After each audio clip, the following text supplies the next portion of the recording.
বাজার, এটা হচ্ছে জাতীয় বাজার বলা যায়। হিন্দু মুসলিম সব জাতের মানুষ এখানে বাজার করতে যায়। ওইখানে একটা ফলওয়ালা বসতো, দীর্ঘদিন থেকেই বসে।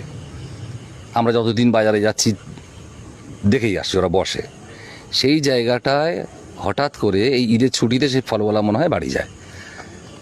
গত সোমবার রাত্রে ওই জায়গাটার উপরে একটা পাকা কনস্ট্রাকশন তৈরি হয়।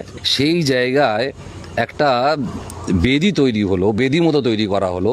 সেখানে কিছু গাছ লাগিয়ে দেওয়া হলো, যেটা বিজেপি বলছে এখন যে তুলসী গাছ। তাহলে পুরো এটা পরিকল্পনা করে করা হয়েছে। 7 তারিখের আগে ছিল না এটা। তাহলে ওইখানে হঠাৎ করে একজন ফলওয়ালা গরিব মানুষ, তার ধর্মের কথা আমি বলছি না, কিন্তু আমি বলছি না তার কথা, গরিব ফলওয়ালা ওখানে বসে খায়। সেই জায়গাটায় একটা পাকা বেদি তৈরি হয়ে গেল। এই পরিকল্পনা করলো কারা?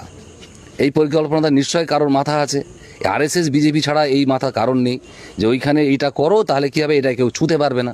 এটা যদি তুলে ফেলে দেয় তাহলে বলবে হিন্দুদের তুলসী গাছ, সাম্প্রদায়িক দাঙ্গা সৃষ্টি হবে, যেটা আরএসএস বিজেপি চাচ্ছে পশ্চিমবাংলার বুকে। তার মধ্যে থেকে কেউ নাকি শুনছি বলেছে যে জয় শ্রীরাম বললে তবে বসতে দেবো।